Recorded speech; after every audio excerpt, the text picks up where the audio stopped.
예, 반갑습니다. 제가 이 중국을 많이 공식 방문을 했고요. 또 여기 서울에 나와 있는 중국 대사들 가깝게 지냈는데 제가 이런 질문을 해봤습니다. 그 공자님 묘비에는 아무 글자도 안 써 있는 그냥 글자가 없는 묘비가 있다고 그러는데 사실이냐고 물어보니까 전혀 그렇지 않다고, 글자가 안 써 있는 묘비가 중국에 있긴 있는데 공자가 아니라 춘천무후의 묘비에는 아무 글자가 없다고 해요. 춘천무후가 당나라 때 36년을 지배했는데 나라 이름도 주나라로 바꿔가지고 이렇게 지배했는데 하도 강하게 통치를 해가지고 자기에 대한 평가를 당장은 받고 싶지 않고 먼 후대에 받겠다 이런 뜻으로 아마 죽을 때 내 묘비에는 아무것도 쓰지 마라 이래서 지금도 그 글자가 없는 묘비 무자비라고 한다는데 무자비가 있다고 합니다. 그 왜 그런 질문을 하느냐고 그래 저한테. 그래서 아니 한국에서는 공자 앞에서 문자를 쓰지 말라고 하니까 그 공자 묘비에는 아무 글자가 없을 것 같다고 그랬더니 그렇지 않다고. 제가 오늘 여기 왜 불려 나오는지를 굉장히 걱정을 많이 했습니다. 근데 막상 여기 와 보니까 정말로 제가 와서 이 다보스 포럼 다녀온 이야기를 드리는 게 이게 맞는지 자꾸 의문이 들어갑니다. 제가 이 서울 구경을 고등학교 시험 치러 처음 왔어요. 65년에. 그전에는 서울 구경도 못했어요. 서울에 와가지고 시험 치고 합격하고 내려가가지고 친구들한테 서울 이야기를 막 늘어놓은 일이 기억나는데, 서울에 오래 사는 사람한테 서울 이야기 해보라고 그러면 그 이야기 잘 못할 겁니다. 그래서 오늘 제가 사실은 이 경제에 관해서도 뭐 전문성이 전혀 없고 또 이 국제회의, 특히 다보스 포럼에 대해서 제가 별로 전혀 뭐 아는 게 없이 갑자기 당선인 특사로 좀 다녀와달라고 해서 거절할 수도 없고 그래서 다녀왔습니다. 그래, 걱정은 많이 되고 그래서 가기 전에 다보스 포럼에 대해서 보고도 많이 듣고 또 갔다 오신 분들한테 이야기도 듣고 또 책을 다보스 포럼에 대해서 책을 몇 권 소개받았는데 뭐 다 읽어보지 못했습니다. 아마 이 자리에 계신 분 중에서는 다보스 포럼에 대해서 아주 잘 알고 계신 분도 많으시고 여기 김병준 교수님은 특사로 또 다녀오신 경험자이시기도 하고요. 또 가보니까 매경은 아주 그 장태환 회장님이야 아주 이 큰 대표단을 이끌고 이렇게 오래전부터 아마 거기 참여하신 것 같아요. 그리고 우리 저 박근혜 그 선거대책위원회 그 공동위원장 하신 김성주 회장 같은 분, 그분은 거기서 제가 뵀는데 97년부터 그러니까 16년째 한 번도 안 빠지고 개근하셨다고. 뭐 그래서 다보스 포럼을 후원이 꽤 듣고 계신 분들도 많으신데 저는 정말 잘 모릅니다. 그래서 이번에 제가 간 거는 그 다보스 포럼이 보니까 회원이 한 1200명 정도 된다고 하고요. 회원들은 이제 초청을 받고 또 그 포럼에서 세계 정상들은 다 초청을 한다고 합니다. 이번에는 45명의 정상이 참여했습니다.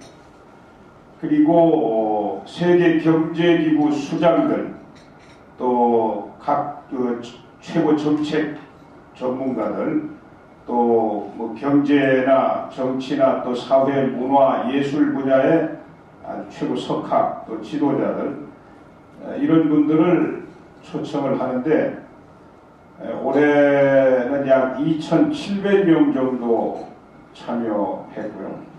그러나 이제 그분들을 수행해서 오고 또 다른 목적으로 거기 취재도 하고 뭐 여러 가지 온 분들은 한 10,000여 명이 된다고 합니다.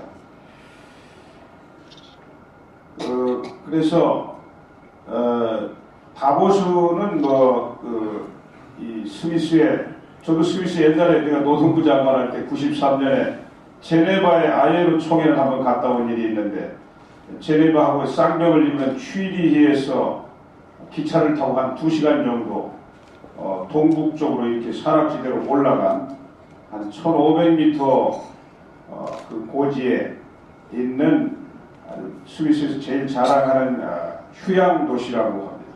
스키 리조트하고 이런 그 휴양 도시라고 하는데, 20세기 독일의 대문호 토마스 만이 쓴 The Magic Mountain, 마의 산이라고 번역이 돼 나온 그 소설의 배경이 바로 다보스라고 합니다.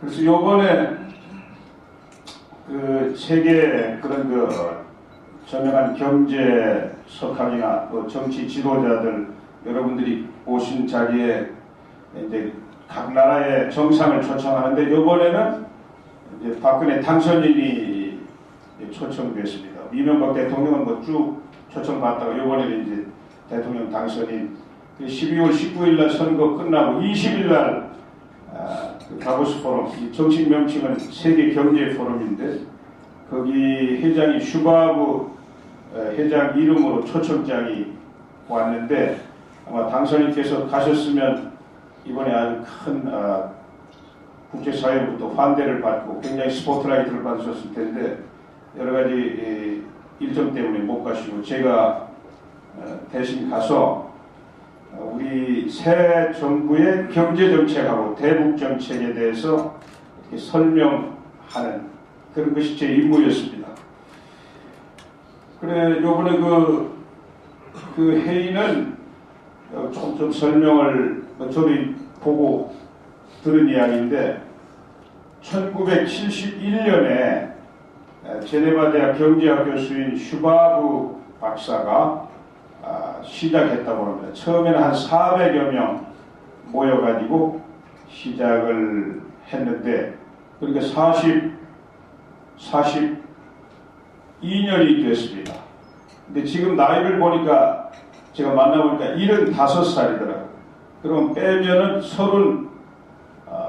33살에 시작을 해가지고 지금까지 회장을 계속 하고 있는, 그래서 지금은 세계에서 가장 영향력 있는, 비공식 기구로서는 가장 영향력 있는 그런 포럼으로 발전을 시켰다고 합니다. 우리 글로벌 리더스 포럼은 언제 한 2년 됐나요? 시작하신 게요?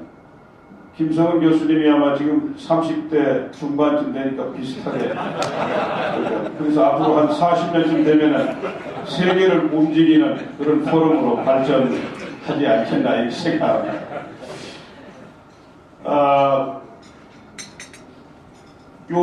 그런데 이제 이 세계 경제 포럼은 세계 경제 흐름의 주류, 메인스트림을 대변하는 이런 역할을 해왔다고 합니다. 그래서 전에 몇 년 동안은 뭐 계속해서 신자유주의 그 흐름을 대변을 하다 보니까 신자유주의에 대한 저항도 대단히 많지 않습니까? 그래서 작년에는 그 우크라이나에서 신자유주의 반대하는 그 단체에서 다보스에 와가지고 그 눈밭에서 무통을 벗고 여성들이 그 반 다보스 포럼 시위를 하고 했다고 하는데, 올해는 그런 구경거리는 없었습니다. 그래서 올해는 이 다보스 포럼의 키워드가 뭐냐면 리질리언트 다이내미즘입니다. 근데 이걸 저도 이제 가기 전에 여러 가지 이제 문헌을 이렇게 봤는데, 번역하시는 분마다 조금씩 다르더라고요. 그래서 회복력 있는, 회복되는, 또 탄력적인, 그래서 저도 뭐 사전도 좀 찾아보고 그래도 잘 모르겠는데, 이제 쭉 전반적으로 보니까, 세계 경제의 역동성이 어떤 외부적인 충격에 의해서 이게 한번 딱 꺾이니까 다시 복원이 잘 안 되는 거예요. 침체가 계속되고. 그래서 이거 생고무 같은 거 이렇게 누르면 쑥 들어가지만 놓으면 다시 또 탁 제자리로 튀어나오고, 용수철 같은 것도 누르면 들어가지만 다시 또 놓으면 튀어나오고 이러는데, 앞으로 세계 경제의 이 역동성을 어떤 정치 경제적인 충격에 의해서 일시적으로 이게 찌그러들지만 다시 또 회복되는, 복원되는 이런 그 튼튼한 경제 시스템, 이거를 어떻게 구축할 수 있겠는가, 뭐 그런 것이 키워드였던 것 같습니다. 그래서 그 여러 가지 이제 큰 행사 있고 하지만 무슨 기조연설처럼 그 중요한 분들이 나와서 기조연설하는 유엔 총회처럼 이런 거는 없고요. 그 회장 인사말 정도 있고, 그리고 이제 207개의 여러 분야의 세션이 돼가지고 거기에서 많은 분들이 이렇게 주제 발표나 또 토론자로 참여해서 이렇게 토론을 하고 있었습니다. 그래서 보니까 김용 세계은행 총재 같은 분도 몇 개의 세션에 주제 발표도 하시고 또 참가하시고, 또 우리 반기문 총장님도 그렇게 하시고요. 많이 그렇게, 또 우리나라에서 가신 분들도 경제단체 장들도 가고 그랬으니까 참여하시고 그렇게 진행이 됐습니다. 그래서 205개입니다. 205개. 제가 207개로 잡은 거는 3개 분야. 하나는 역경 극복 선도 분야에서는 그 복원력이 있는 기관 설립 방안, 의사결정 과정 개선 방안 및 개인의 탄력성 강화를 통한 경쟁력 강화 방안, 또 경제적 역동성 회복 분야에서는 포괄적인 번영을 집대성하는 방안과 경제 회복의 자신감을 재건하는 방안 및 기업 혁신을 촉발하는 방안, 그리고 사회적 회복력 강화에서는 위기관리 시스템의 보강 방안, 천연 자연 자원을 지속 가능하게 유지하는 방안, 공동규범 수립 방안, 이런 것들이 논의가 됐다고 합니다. 그리고 그러니까 올해 그 주제를 그 문헌에 보니까 이렇게 설명하고 있습니다. 제가 참고가 될 것 같아서 적어봤습니다. 우리는 인류 역사상 가장 복잡하고 독립적이면서 상호 연계되어 있는 시대, 즉 초연계, 히퍼 커넥티비티, 초연계 세계로 알려진 현실 속에 거주하고 있다. 이러한 현실은 변혁적 기회 요인은 물론 수능적 도전으로 형성되는 새로운 리더십 형태를 나타낸다.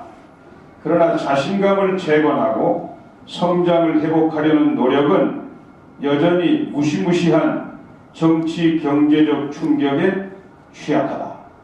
2007년에 월가에서 터진 세계 금융위기, 우리나라를 완전히 지금 부동산 건설 완전히 다 초토화 시켜가지고 지금 우리 서민들이 너무 힘들게 충격파가 이어져서 지금도 전혀 회복이 안 되고 있죠. 그 다음에 제스민 혁명, 아랍 세계 그런 정치적인 변혁, 또 유럽의 유로존의 나라들 가운데 몇몇 나라들이 포퓰리즘을 줬다가 재정 위기 때문에 여러 가지 세계 경제를 어렵게 만들고, 이런 정치 경제적인 충격에 너무너무 취약합니다. 한 곳에 충격이 오면 그게 눈 깜짝할 사이에 전 세계 초연계 사회니까 그대로 다 충격이 감염이 되고 이렇다는 거죠. 취약하다. 정말로 글로벌 경제를 위해 안전 위주의 계획이 아니라 공공 및 민간 부문 지도자들은 역동적 성장을 촉진시키기 위하여 위험을 감수하려는 사고방식을 채택할 필요가 있다. 이러한 맥락에서 볼 때 역동성은 성공적인 기업들에게 전략적 민첩성을 발휘하고 이 탄력성을, 회복력을 갖추기를 요구한다. 이렇게 이제 설명을 하고 있습니다. 자, 그래서 이제 지금부터는 제가 뭐 아는 게 없으니까 쭉 제가 그 다보스 포럼에 가서 만났던 분들하고 여러 가지 그 느낌을 좀 간략하게 소개해 드리겠습니다. 장님이 코끼리 만지고 와서 이야기하는 거하고 똑같으니까, 그런 거 미리 참고하셔야만, 리스크를 피하실 수 있지 않을까, 이렇게 생각합니다. 제가 이제 우선 가가지고, 그 세계 경제 포럼 슈바브 박사를 만났습니다. 근데 그분을 참가한 분들 많이 면담할 테니까 제가 15분 정도 만났는데요. 우선 그분도 그렇고 거기 제가 만난 분들이 우선 한국에서 여성 대통령이 등장했다. 그것도 가장 민주적인 방법으로 등장한 사실에 대해서 굉장히 경이로운 그런 시각을 가지고 있었습니다. 우리는 뭐 당사자니까 잘 느낌이 덜할지 모르겠는데 외부에서 볼 때는 특히 동북아시아는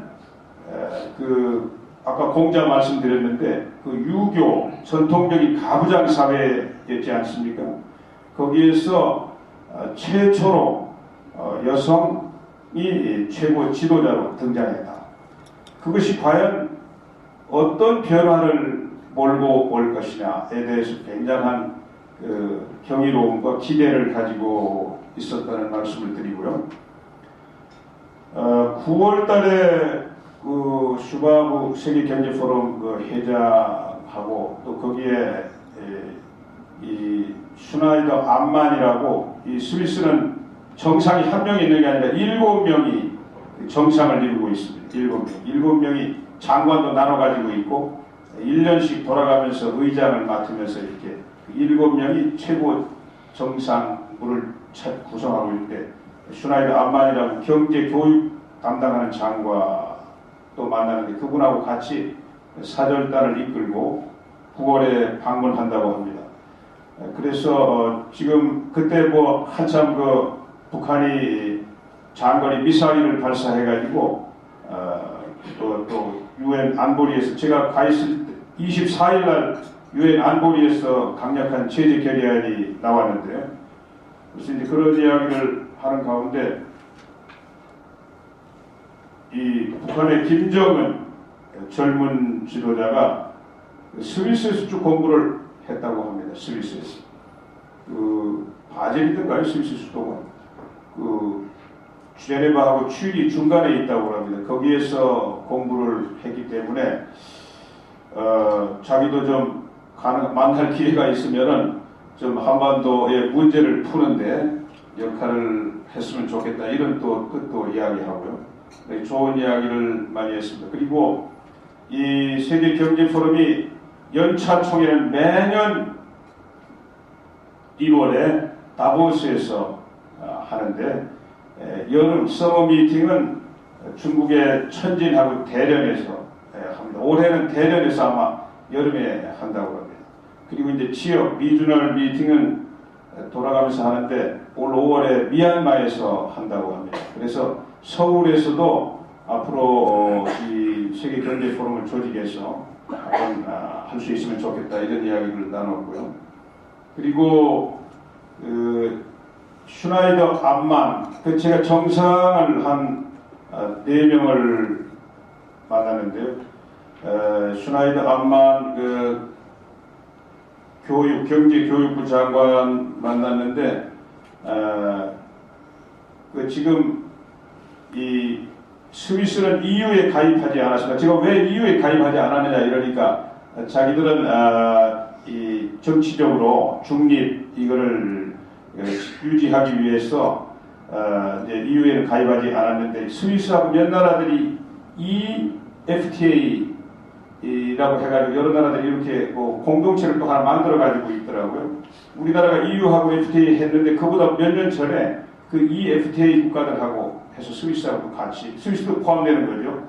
그렇게 돼 있고 그 EFTA는 EU하고 또 FTA가 돼 있기 때문에 경제적으로는 EU에 가입 안 해도 자기들은 뭐 큰 문제가 없다 이렇게 이야기를 합니다. 그런데 이제 제일 큰 현안이 EU하고는 상당히 아마 개방의 폭이 넓은가 봐요. 지금 근데 그 EFTA하고는 조금 그 좁은가 봅니다. 그거를 EU와의 FTA 수준으로 높여달라. 이게 이제 지금 제일 큰 현안입니다. 양국 간에. 근데 뭐 그런 이야기 저한테 하길래 앞으로 서울에 와서 새 정부하고 좀 협력하라고, 협의하라고 이렇게 이야기를 했습니다. 그 다음에 제가 케냐의 오딩가 총리를 만났습니다. 그 케냐는 그 아프리카 동부 적도 근처에 큰 나라입니다. 인구 한 4천만 명이 좀 넘는데요. 거기에 몇 나라 연합을 이루고 있는 거기에 의장국입니다. 그래서 제가 사전에 내년 5월에 그 대통령 선거가 있는데 그 오딩가 총리가 대통령이 제일 유력하다고 그래요.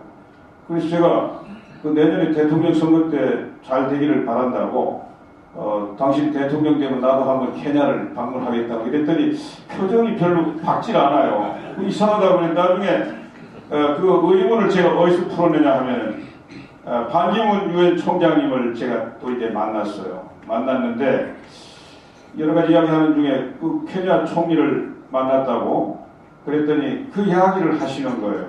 지난번 대통령 선거 때 그 오딩가 총리가 거의 당선이 거의 됐다고 합니다. 확실했는데 케냐는 45개 부족이 모여 있는데 그 중에 제일 큰 메이저 부족이 2개가 있다고 해요. 그 중에 하나가 루오족이고 이 오딩가는 루오족 출신이라고 합니다. 그런데 이제 선거 막판에 서로 뭐 권력 게임이니까 이게 이제 충돌이 일어난 거예요. 그래서 한 2,000명이 사망했다고 그러는데 충돌해서. 그래가지고 난장판이 돼가지고 그래서 이제 반기문 총장하고 코피 아난 전 그 아프리카 출신 아닙니까? 그 총장하고 전 총장하고 둘이 급히 달려갔다고 그래요.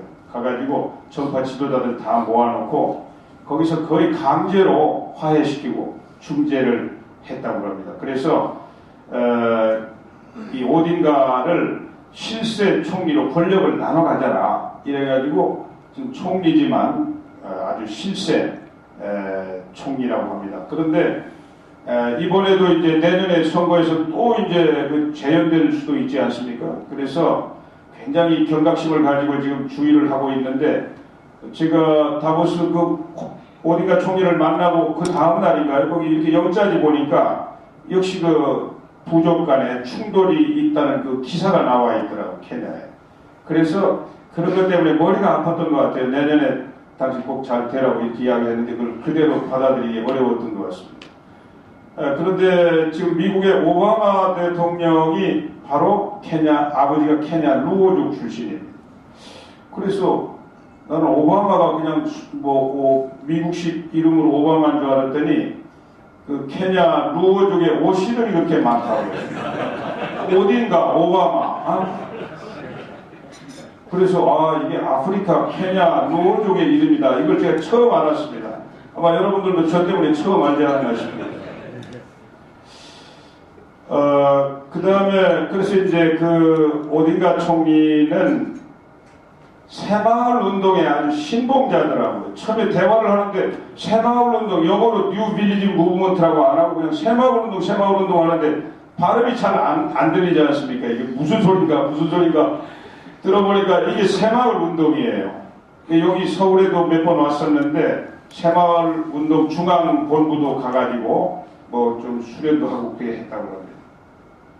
그래서 요 빈곤 퇴치 문제에 관해서는 김용 세계은행 총재를 만났는데 그분도 아주 그게 이제 제일 큰 이제 주력 사업입니다. 그 다음에 또 빈곤 퇴치에 앞장서고 있는 제프리 삭스 콜롬비아 대학 교수도 만났는데 그분하고는 뭐 한 1시간 넘게 이야기를 많이 했습니다. 그런데 제가 이제 깨달은 게 있어요. 뭐냐면은 그분들 이야기도 그렇고요. 이 후진국들, 저개발 국가들, 우리가 경제 원조만 해가지고 빈곤 극복이 되겠는가? 그거 안 되잖아요.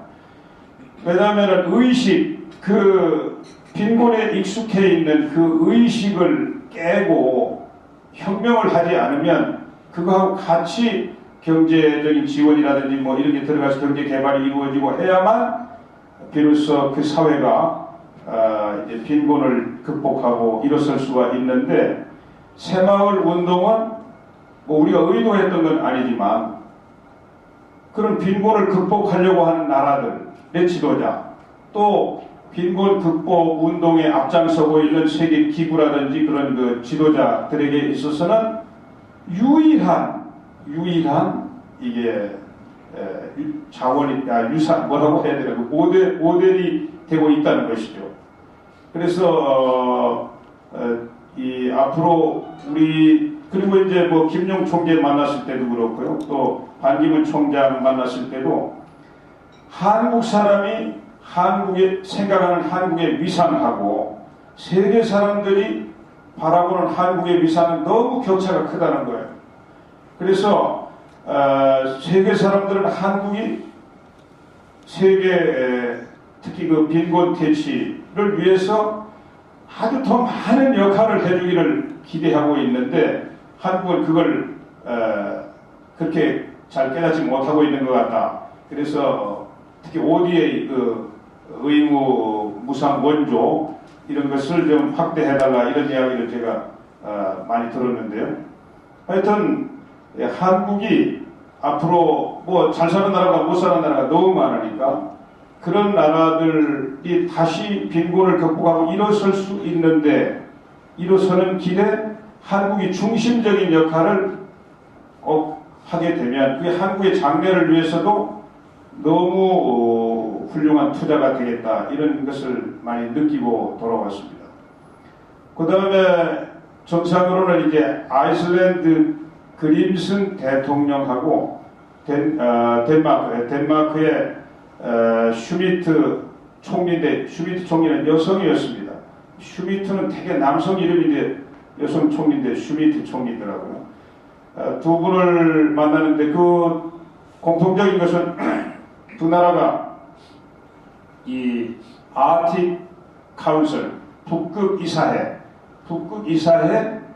정식 회원국들입니다. 그래서 이 북해라고 하나, 거기 인접해 있는 나라들 8나라가 그 북극 이사회를 구성해가지고 운영을 하고 있는데, 우리 박근혜 당선인께서도 굉장히 관심이 많으시고요. 특히 이제 거기 기후변화 때문에 북극의 얼음이 녹으면 무역 항로가 열린다는 거 아닙니까? 그러면 우리나라가 유럽 쪽에 이 물건을 수출하고 수입하는데 뭐 굉장히 효율적인 항로가 되기 때문에 그 항로를 제일 많이 이용하는 나라 중에 하나가 우리나라가 될 겁니다. 그래서 제가 근데 거기 이제 정식 이사국들은 멤버들은 뭐 거기 인접해 있는 미국, 캐나다 뭐 그런 나라들 쭉 이렇게 되고요. 러시아라든지.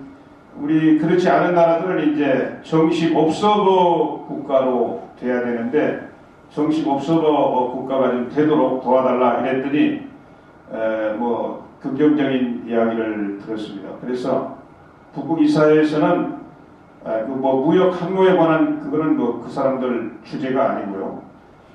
북극의 자원의 다양성을 어떻게 보존할 것이냐, 또 북극 자원의 생물의 다양성을 어떻게 보존할 것이냐, 그 다음에 북극의 자원을 어떻게 지속적으로 활용하는 방안이 무엇이냐, 이런 걸 주로 이제 거기서 협의한다고 합니다. 하여튼 북극은 뭐 우리에게는 그 소외될 수 없는 그런 중요한 공간이기 때문에 그렇게 말씀을 나눴고요. 그 다음에 이제 특히 덴마크는 우리나라하고 녹색 성장의 아주 중요한 동맹국입니다. 그래서 이제 특히 이명박 정부에서 녹색 성장 전략을 굉장히 중점적으로 추진을 했는데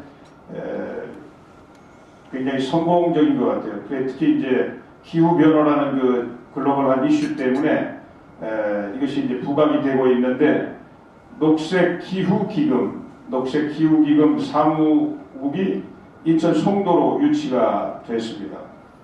그리고 이제 GGGI 세계 녹색 성장 뭐 기구라고 해야 되나, 인스티튜트, 거기 그가 지금 현재 16나라가 가입을 했고 그 가운데 8나라는 자국 내 인준, 비준 절차까지 다 마쳤다고 합니다. 그리고 거기에서도 덴마크하고 우리나라가 주도적인 역할을 하고 있는데 하여튼 그런 이야기를 많이 나눴습니다. 그 다음에 국제기구 수장들은 제가 아까 이야기한 김용 총재하고 UN 사무총장하고 만나서 이제 그분들은 뭐 우리 한국인들이니까 반기문 총장은 뭐 옆에 그 보좌관이 있었지만 그냥 한국말로 하자고 해가지고 한국말로 이야기를 너무 많이 나눴고요. 특히 이제 대북 문제 이것 때문에 많은 지금 머리를 싸매고 이렇게 계시고 아까 말씀드린 것처럼 국제사회가 한국의 위상을 아주 높이 보고 있고 또 그만 거기에 맞는 역할을 해주기를 기대하고 있으니까 박근혜 정부에서는 그 기대에 맞추어서 이렇게 하는 것이 좋겠다 이런 말씀을 하시더라고요. 그다음에 김용 총재님은 지금 뭐 세계은행 세계은행 그룹이 있더라고요. 몇 개 또 그 기구들이 같이 있고요. 굉장한 개혁을 주도하고 계시는데 그분도 뭐 한국말이 너무 유창하시죠. 그러나 이제 주로 영어로 하고 틈틈이 급하면 또 한국말로도 좀 하시고 그랬는데 보니까 아버지 때가 이 월남을 하신 분이더라고요. 그래서 그때 뭐 급하게 월남하느라고 아버지 혼자 이렇게 월남을 해가지고 가까운 친척들은 다 평양에 있다고 합니다. 그러면서 내가 그랬습니다. 그 북한이 뭐 우리나라나 또 미국이나 이렇게 나라와 나라와의 관계를 하는 데서는 자꾸 정치적인 고려를 하니까 정치적 고려를 하지 않을 수 있는 월드뱅크 세계은행에서 좀 북한에 들어가서 경제활동, 개발 지원 같은 걸 하고 하면은 북한 주민들 그 경제 문제도 좀 해결이 되고 또 북한이 좀 더 유연성을 가질 수 있지 않겠느냐.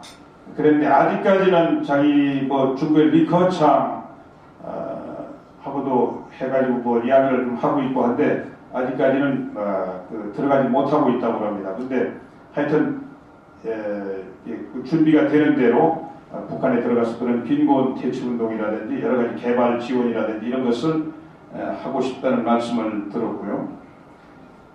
그 다음에 OECD 사무총장 앙헬 구리아 사무총장이 뭐 멕시코에서 장관도 하시고 하신 분이더라고요. 그래 그분도 지금 우리나라하고 녹색 성장하고 이 빈곤 퇴치 이쪽에 많은 관심을 가지고 일을 하고 있고요.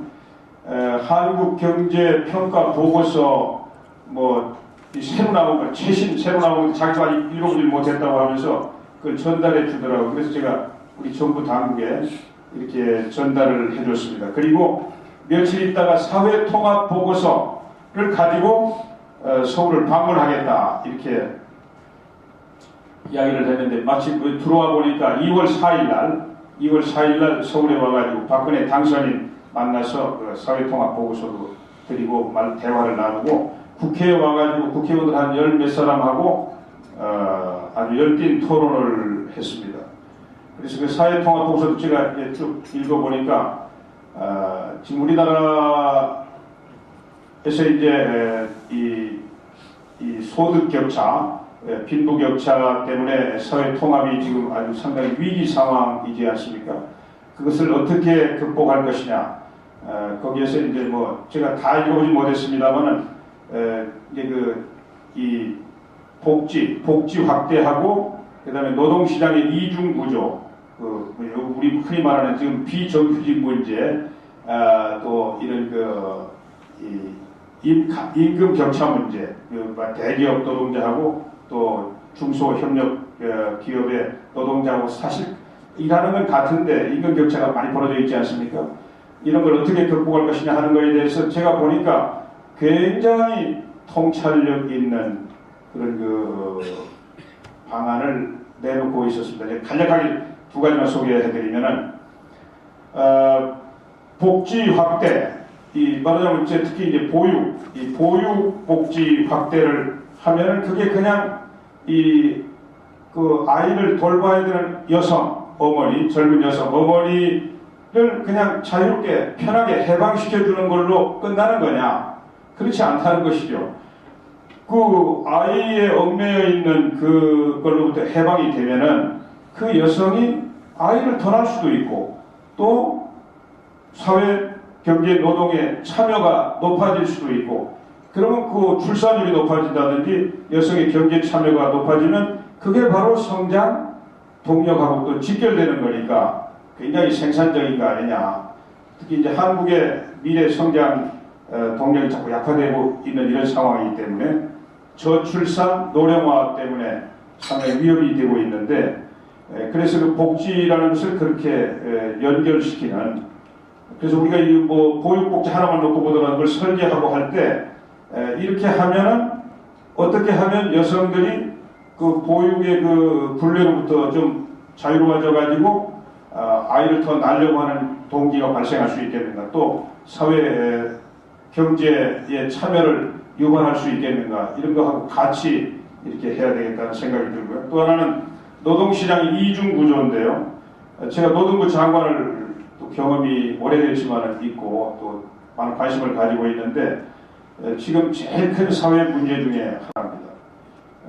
비정규직을 많이 보는 사람들은 한 900만 명까지도 이렇게 보고 있으니까요. 그런데 우리 지금 정치하는 사람들도 그렇고 정책하는 사람들도 그렇고 대개 어떤 생각을 하고 있느냐. 비정규직에서 일하는 근로자들을 어떻게 하면 정규직으로 전환시킬 수 있겠는가.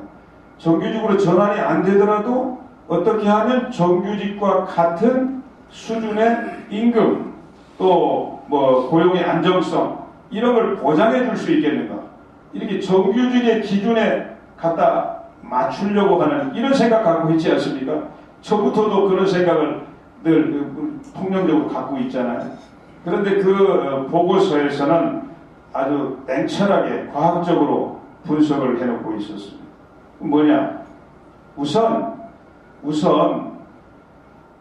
이 과도하게 높아져 있는 이 정규직 근로자에 대한 조건을 완화함으로써 기업 경영자들이 비정규직을 선호하려고 하는 요인을 줄여야 된다. 이렇게 딱 써 있어요.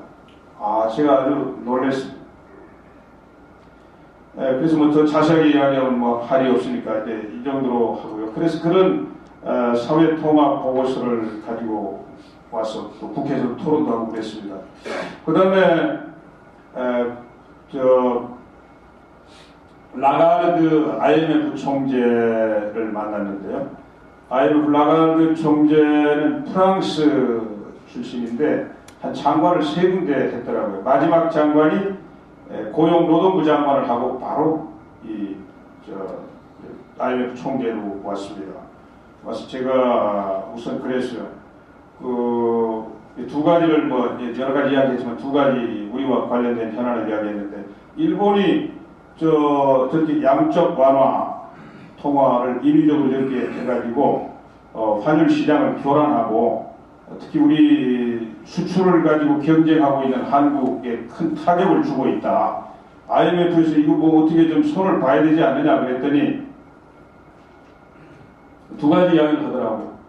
일본이 아베 신조 정권을 잡고서 그렇게 양적 팽창 내가 학자들한테 들은 거는 퀀티티브 이징이라고 그러는데 라가르드는 마니터리 이징이라고 그러더라고.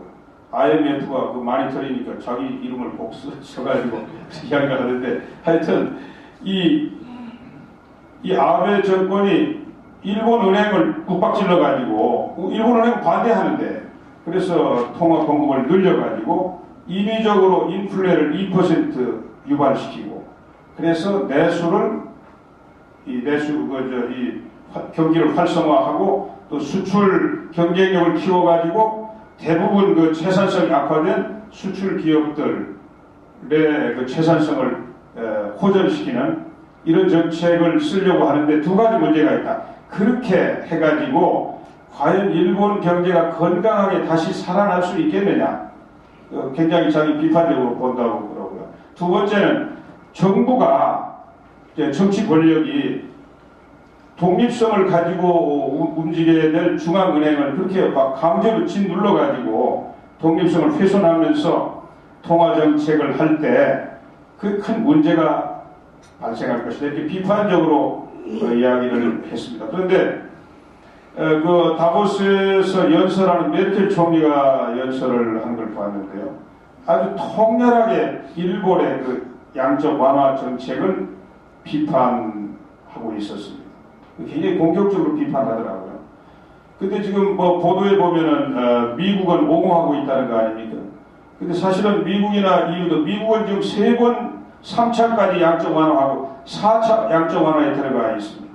EU도 마찬가지고. 그런데 EU나 미국은 그 중앙은행, 미국은 뭐 FRB, 연방은행, 연방준비제도 이사회하고 연방은행, 거기서 하고 이렇게 그 은행하고 정부하고 이렇게 같이 마찰 없이 이제 통화정책을 하고 있어서 큰 문제가 없는 것처럼 보이지만 사실은 거기도 양적 완화 정책을 쓰고 있거든요. 그래서 그런지 미국은 하여튼 또 다른 정치적인 이유가 있을 겁니다. 일본이 너무 침체되어 있으니까 일본하고 같이 동맹을 통해서 중국의 부상을 견제해야 되는데, 그러니까 그걸 뭐 일본 공격하기도 어려운 입장이겠죠. 그런 상황인 것 같습니다. 그 다음에 IMF의 한국이 지금 1% 지분을 갖고 있다고 합니다. 1.4%. 근데 지분은 1%밖에 안 된다고 해요. IMF의 한국인 지분은. 그래서 제가 외교 당국에서 한국 지분을 좀 더 뽑아야 된다고 이야기를 해달라고 해서, 왜 당신 한국이 1.4% 지분이 있는데 1%만 한국인 채용하고 있느냐, 한국인 채용을 늘려라 그랬더니 뭐 변명을 하는 게 아니라 뭐 당당하게 bring me good person, 좋은 사람을 데려가라 이거예요. 그래서 이제 웃고 그 이야기를 해줬더니 추천을 좀 많이 하라고 이렇게 했는데 어떻게 될는지 잘 모르겠습니다. 그 IMF 부총재는 중국 사람이더라고요. 그래서 그런지 제가 그날 저녁에 또 다른 호텔에서 우리 그 특파원들하고 만찬 때문에 갔더니 그 로비에서 만났는데 나한테 90도로 절을 해서 저도 깜짝 놀래가지고 저도 90도로 절했는데 어디서 배웠나 보니까 IMF 부총재가 중국 사람에서 거기서 배우지 않았나 이렇게 생각을 했습니다. 그리고 아까 말씀드린 제프리 삭스 교수하고도 만났는데 재미있는 이야기, 제가 15분 남았습니다. 제 시간은. 하나 소개하면은 이제 북한 핵 문제 때문에 이야기하는 가운데 이제 제가 특히 박근혜 정부의 대북 정책의 권력이 한반도 신뢰 프로세스 아닙니까? 한반도 신뢰 프로세스. 그래서 그 이야기를 하니까 좀 설명을 했더니 1960년 큐바 위기 때 이야기를 하더라고요, 이 교수가. 그러면서 그때 미국하고 소련이 그 큐바에 소련 핵 미사일 갖다 놓는 문제 때문에 그 세계 전쟁 1보전까지 가지 않았습니까? 그때 그 문제를 해결한 비화를 이야기하는데, 케네디하고 크루시초프 사이에 어떤 비밀 메신저를 통해서 비밀 서신이 한 300통이 오고 갔다고 합니다. 300통. 근데 그게 이제 비밀 해제가 돼가지고 자기가 책을 쓰고 있다고 해요. 그 비밀 서신을 가지고. 6월 달에 책이 나온다고 합니다. 저도 기대가 되는데, 그래서 이제 그것만 철저히 비밀에 감춰진 가운데 그렇게 두 지도자 사이에 신뢰를 키워가지고 그 신뢰를 기반으로 해서 그 대충돌의 위기를 해결했다는 이야기를 하면서, 신뢰는 어떤 경우에도 가장 유용한 전략이다 이런 이야기를 해서 제가 아주 감명 깊게 들었습니다.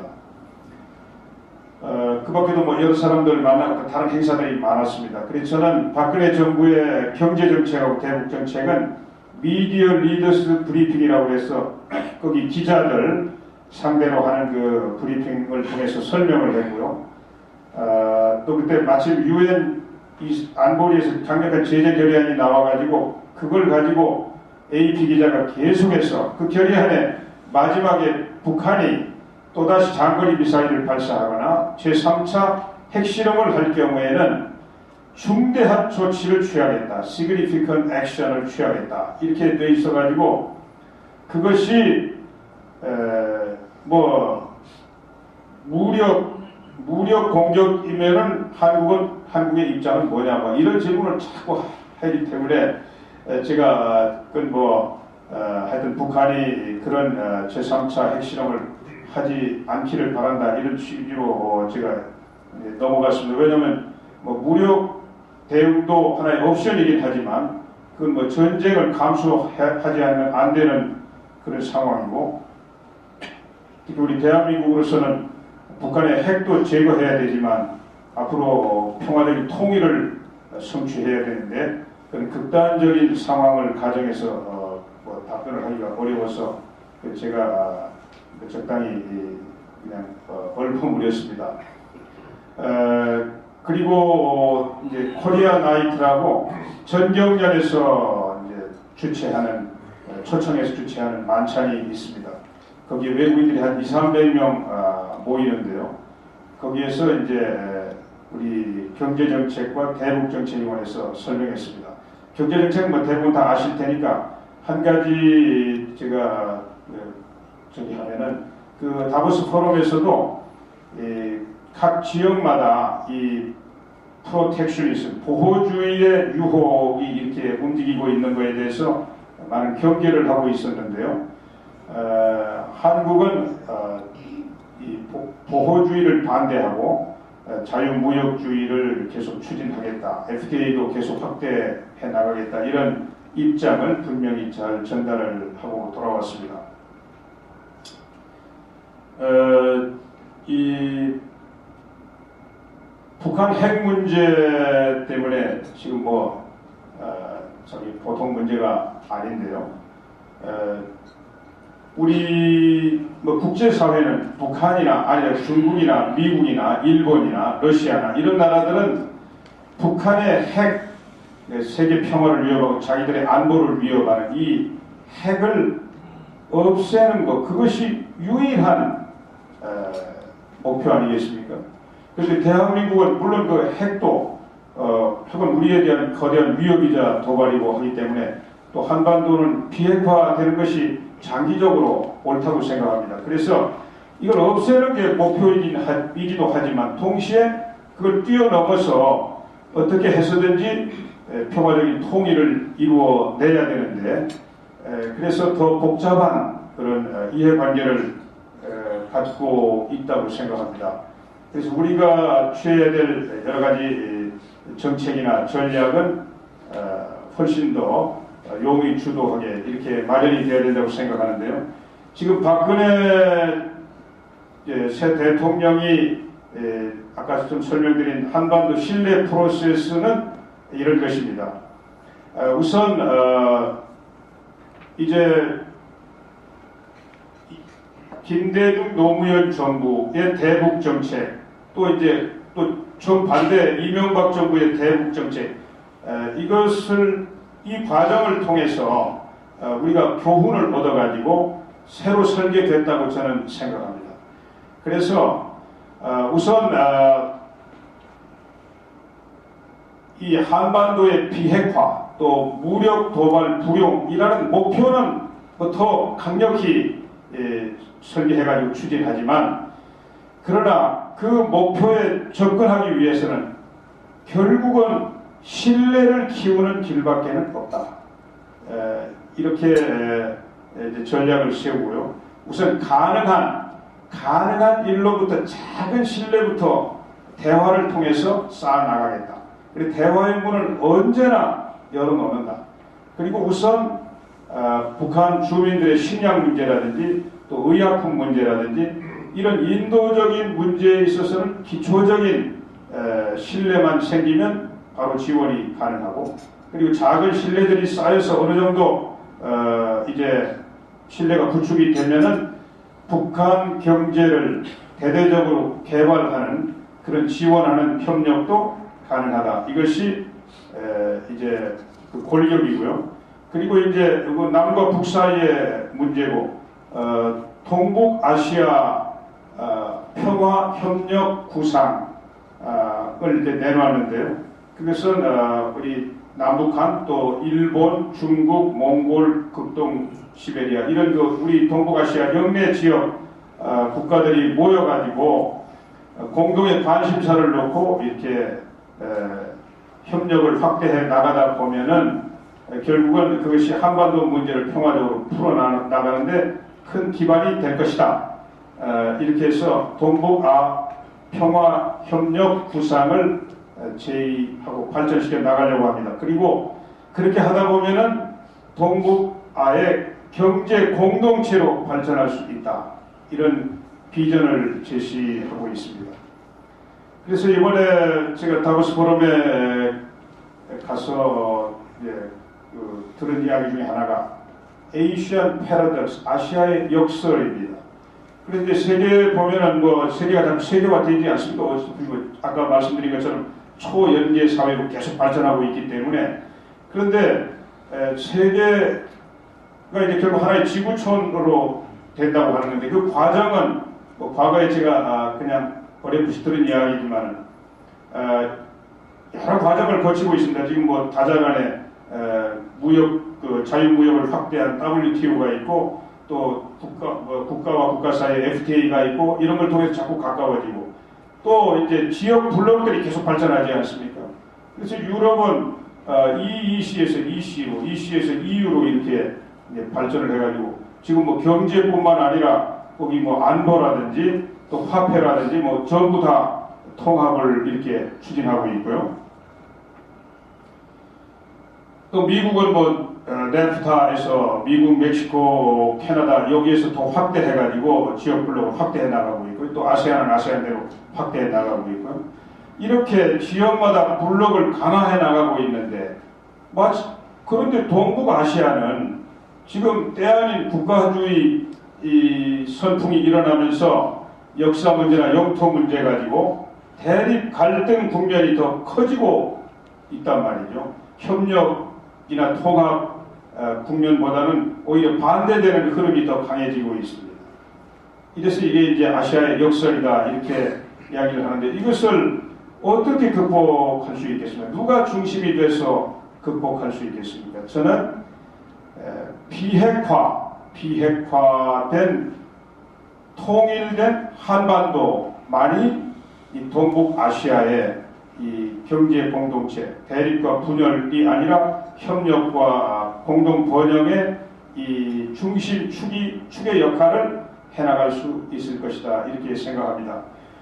이번에 EU에 관해서는 우리가 볼 때는 EU가 저러다 깨지는 거 아닌가 이렇게 생각했는데, 실제 제가 거기 가서 전반적인 분위기를 보니까 EU가 지금 이제 화폐 통합까지 해가지고 이렇게 발전하고 있는데, 몇 나라들 재정 위기 때문에 이제 큰 시련에 봉착하고 있지 않습니까?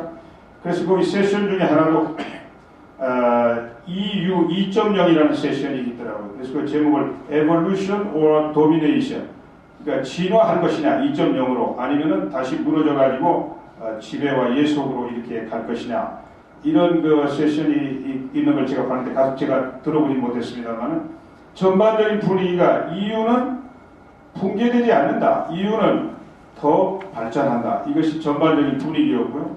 근데 거기에 와서 찬물을 끼얹은 사람이 영국의 캐머런 총리가 와가지고 연설하면서, 내가 다시 집권을 하면은 2017년 4년 후에 영국이 EU에서 탈퇴하는 안을 놓고 국민 투표에 붙이겠다, 이렇게 폭탄 선언을 했습니다. 그런데 제가 몇 사람들한테 라가르드 IMF 총재한테도 물어보고 몇 사람들한테 이렇게 물어보니까 아주 냉소적인 분위기입니다. 4년 후에 세상이 어떻게 될지도 모르고, 또 영국이 EU에서 빠지면 제일 손해를 보는 게 영국이 될 텐데 그런 일은 절대 일어나지 않는다. 단순히 영국 안에 보수파들 안심시키려고 하는 제스처에 불과하다. 아마 영국의 보수파들은 자기들 그 EU 분담금을 내는데 EU를 누가 끌고 가고 있나요? 독일하고 프랑스가 끌고 가고 있습니다. 그러니까 영국 사람들은 왜 자기들 빚도 안 나고 자존심도 못 세우는데 뭐 부담만 하느냐 이러니까 이제 거기 비위를 맞추기 위해서 그런 말을 했다. 이렇게 아주 평가절하하는 제가 분위기를 봤는데요. 하여튼 아시아도 결국은 이 협력을 강화해가지고 앞으로 공동체로 발전을 해야 되고 거기에는 통일 한국의 역할이 절대적이다 이렇게 생각합니다. 유럽은 뭐 이 동북아시아, 한국, 일본, 중국 이 갈등보다도 훨씬 더 적대적인 대립과 갈등, 전쟁으로 얼룩진 그런 대륙 아닙니까? 그런데 2차 대전 후에 정말 한 번 더 전쟁을 하면 이제 다 죽는구나 이래가지고 처칠이라든지 이런 지도자들이 유럽이 통합해야 된다 이렇게 비전을 제시했고요. 장 모네든가 제가 이름을 정확하게 기억을 못하겠는데 프랑스의 그 경제 전문가고 또 학자 이분이 그 유럽 공동체 그 유럽 연합의 그 비전을 제시해가지고 결국은 EC에서 EC로 마침내 EU로 이렇게 정치, 경제 뭐 다 통합, 유럽 통합을 이루어냈습니다. 근데 이 동북아시아에는 그런 비전을 제시한 사람이 누구이냐 뭐 알고 계실지 모르겠는데 안중근 의사입니다. 안중근 의사가 1909년인가요? 이등방문을 쏴 죽이고 여순 감옥에서 1910년 3월인가 사형당했는데요. 그때 감옥에서 이 양반이 쓴 동양평화론이 있습니다. 동양평화론에 보면은 동양이 진정한 평화를 이루기 위해서는 한국, 중국, 일본 세 나라가 공동의 의회, 공동의 군대, 공동의 화폐를 만들어내야 된다. 이런 비전을 제시했습니다. 전 정말 그 동양평화론에서 그 대목을 읽으면서 천유를 했습니다. 제가 정말 그 당시에 그런 해안, 그런 비전을 또 다른 사람도 아니고 대륙을 침탈해오는 그 원흉 이토 히로부미를 권총으로 저격한 이 강직한 이 혁명가의 머리에서 어떻게 그런 구상이 나왔을까? 유럽 사람들은 꿈도 꾸지 못하던 시절에 말이죠. 그런데 지금 아까 말씀드린 것처럼 다른 대륙들은 다 공동체를 더 강화해 나가는, 블록을 더 강화해 나가는데 그래서 세계 경제의 주도권을 놓치지 않기 위해서 몸부림치고 있는데 동북아시아는 지금 이렇게 오히려 반대 방향으로 가고 있다. 통일이 되면은 우리 한국이 아까 제가 말한 동북아 협력, 평화 협력 구상에서 말씀드린 것처럼 경제 공동체로 발전시킬 수 있는 구심적 역할을 할 수 있다. 그리고 이제 통일에 관해서는 상당히 좀 소극적이거나 또 비관적인 견해를 갖고 계신 분들이 많은데요. 저는 북한 핵 위기가 이제 거의 극한점에 가고 있다 이렇게 생각합니다. 그래서 어떤 프로세스를 통해서 어떻게 해결이 될는지 그건 제가 점쟁이가 아니니까 잘 모르지만 그러나 가까이 오고 있다. 절벽의 끝에 다다르고 있다 이렇게 생각합니다. 그래서 저는 통일의 날도 멀지 않다고 생각하는데요. 제가 이제 마지막으로 잘 아시겠지만 골드만삭스 세계 최고의 투자 자문 회사인 골드만삭스 그리고 미래 예측 분석 예측 능력은 아마 세계 최고가 아닌가 싶습니다. 그 골드만삭스에서 매월 발행하는 세계 경제 보고서 책자에 나와 있는 이야기입니다. 2007년에 어떤 예측을 했느냐? 2050년에 한반도의 1인당 국민소득은 8만 달러가 돼가지고 미국 다음으로 두 번째 잘 사는 나라가 될 것이다. 그 다음에 2년 후인 2009년 9월호에는 2009년 9월호가 맞나요? 제가 지금 머리가 좀 이 연도가 조금 좀 왔다 갔다 하는데 30년 통일된 한반도, 통일이 되면 한반도가 통일이 되면 30년 내지 40년 안에 국가 GDP가 프랑스와 독일을 앞설 수 있고 possibly 그 다음에 일본을 앞설지도 모른다. probably 이렇게 되어 있습니다. 그러면 국가 GDP로는 미국, 중국 다음에 G3가 된다는 보고서를 내놨습니다. 일면 표지 기사입니다. 표지 기사. 저는 뭐 미래학자도 아니고 경제 전문가도 아니라 뭐 제가 이 분석을 해낼 수는 없지만 그냥 느낌으로 제가 또 여기저기 나라도 다녀보고 느낌으로 충분히 가능한 예측이다 이렇게 생각합니다. 그래서 이 통일에 관해서는 우리가 보다 적극적이고 긍정적인 생각을 가져야 되고 그래서 비핵화라는 목표도 반드시 우리가 관철해야 된다. EU를 끌고 가는 게 독일인데요. 독일은 통일되고 제일 강한 나라지만 그건 뭐 비핵화의 원칙을 훼손해 볼 일이 없습니다. 오히려 프랑스나 영국은 핵 보유 국가인데 핵 강국인데 그러나 EU 유럽 그 연합을 끌고 가고 있는 기관차는 독일입니다. 그런 비전을 가지고 나가야 되지 않나 이렇게 생각합니다. 시간이 다 됐는데요. 이제 제 말씀 마치고 말씀을 주시면 저도 제 의견을 좀 말씀드리도록 하겠습니다. 감사합니다.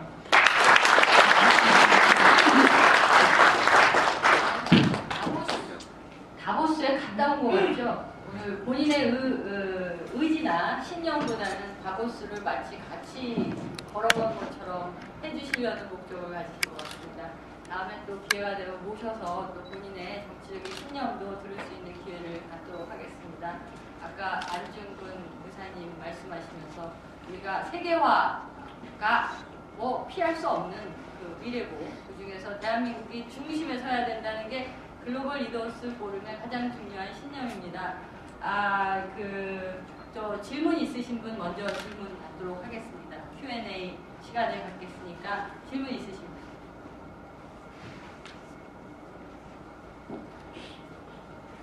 아무도 없으세요? 그럼 강제로 시킵니다. 제가 오늘 큰 실수를 했어요. 항상 사람은요, 가족 같은 사람들한테는 좀 더 신경을 덜 쓰는 것 같습니다. 이정환 이사장님, 지난번에 한국거래소 이사장님 하셨던 이사장님이 제가 아마 여기 있는 분 중에서 가장 자주 만나는 분일 겁니다. 그리고 세계 미래 포럼에서 지식 중소기업에 대한 강의를 하는 학교를 운영을 하고 계십니다. 저한테 아주 훌륭한 분입니다. 인사를 받기 대신에 일어나셔서 질문 하나 해주시죠.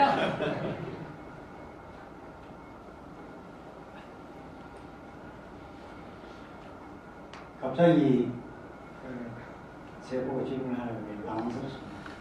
오늘 특사님 강의 잘 들었습니다. 앞으로 다보스 포럼뿐만 아니고 중국의 보아 포럼이 있습니다.